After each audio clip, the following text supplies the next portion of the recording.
Hello everyone, this is Shivani and welcome to Shivani academy. कैसे हैं आप सभी लोग? आशा करती हूँ अच्छे होंगे। मैं भी अच्छी हूँ। तो फ्रेंड्स, हमने लास्ट क्लास में पढ़ा था उपसर्ग और प्रत्यय को। उसके बाद हमने उसका रिवीजन क्लास लगाई थी। तो आज हम करने वाले हैं समास, जो कि लूसेंट सामान्य हिंदी की 6 चैप्टर में है।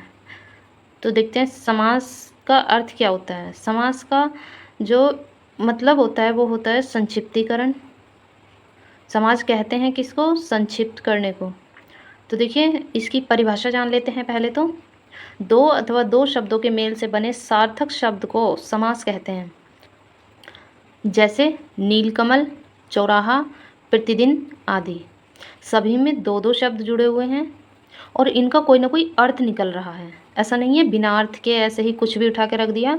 ये चीज़ याद रखने की है। आप लोग इस चीज़ पे एकदम मतलब फोकस कीजिएगा कि जो समास है वो तभी कहलाएगा जब कोई भी दो शब्द हों लेकिन वो सार्थक शब्द बना रहे हैं। कोई भी दो शब्द मिल करके एक सार्थक शब्द बनाए तब उसको समास कहा जाएगा। सार्थक क्या होता है? अब ये सार्थक जो आ रहा है ये क्या होता है? तो फ्रेंड्स, सार्थक मतलब होता है कि अर्थ सहित। सा अर्थ मतलब अर्थ के साथ। तो हम कह सकते हैं कि कोई ऐसा शब्द बनना चाहिए जिसका एक अर्थ निकल रहा हो। जैसे नीलकमल है, नीलकमल दो शब्द हैं लेकिन अर्थ क्या निकल रहा है एक शब्द बनने के बाद कि नीला है कमल। प्रतिदिन मतलब दिन दिन होता है ना, रोज़ाना। तो इनमें सभी में कोई ना कोई अर्थ निकल रहा है, इसलिए ये समास कहलाएंगे। अगर कोई अर्थ नहीं होता तो ये समास बिल्कुल नहीं कहलाते, बिल्कुल भी। देखते हैं समास विग्रह क्या होता है। समस्त पद के सभी पदों को अलग अलग करना ही समास विग्रह या व्यास कहलाता है। जैसे नीला है जो कमल, नील कमल को नीला है जो कमल कर दिया। चौराहा को चार राहों का समूह कर दिया। दिन दिन को प्रतिदिन को दिन और दिन कर दिया। यह होता है समास विग्रह। अब आप यहाँ पे और अच्छे से समझ चुके होंगे कि समास किसको कहते हैं या सार्थक शब्द क्या होता है। तो यही होता है। आप लोग को समझ आ गया ना? देखिए आगे देखते हैं हम। समास के कुछ भेद होते हैं। वो कितने भेद होते हैं? तो आप देख सकते हैं 6 भेद होते हैं। कौन कौन से?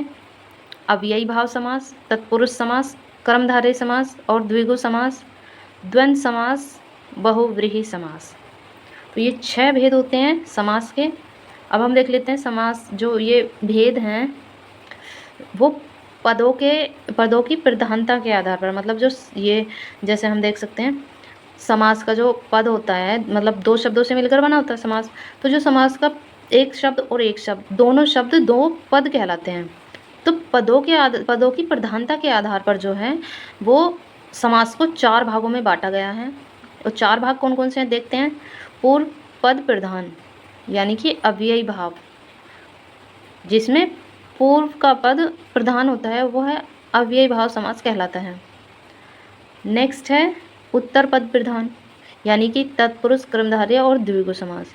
ये तीनों समास ऐसे हैं जिनमें उत्तर पद प्रधान होता है। नेक्स्ट है दोनों पद प्रधान यानी कि द्वंद्व।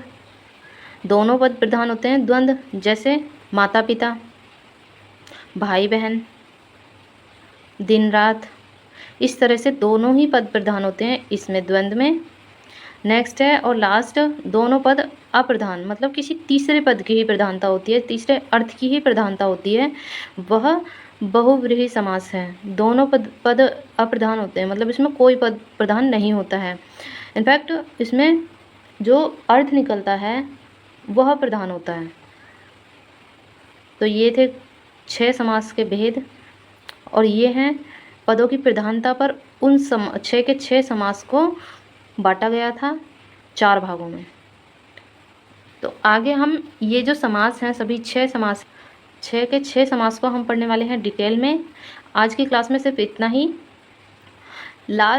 नेक्स्ट 2 या 3 वीडियो में हम ये समास को कंप्लीट कर लेंगे और बहुत ही अच्छे से पढ़ेंगे। कराने के लिए तो मैं आज भी इसको कंप्लीट करा सकती थी पूरे समास को, लेकिन इनको 6 के 6 भागों को, 6 के 6 भेद को हम अच्छे से पढ़ेंगे, डिटेल में पढ़ेंगे ताकि हम कभी ना भूलें फिर। तो चलिए आज के लिए सिर्फ इतना ही। मिलते हैं नेक्स्ट क्लास में। तब तक के लिए tata bye bye and take care. तो अगर अच्छी लगी हो तो लाइक करें, शेयर करें ज़्यादा से ज़्यादा क्लास को, और अगर चैनल पे पहली बार हैं तो चैनल को सब्सक्राइब ज़रूर से कर लें ताकि आने वाली हर एक क्लास आप लोगों तक पहुँचाई जा सके। Thanks for watching my videos.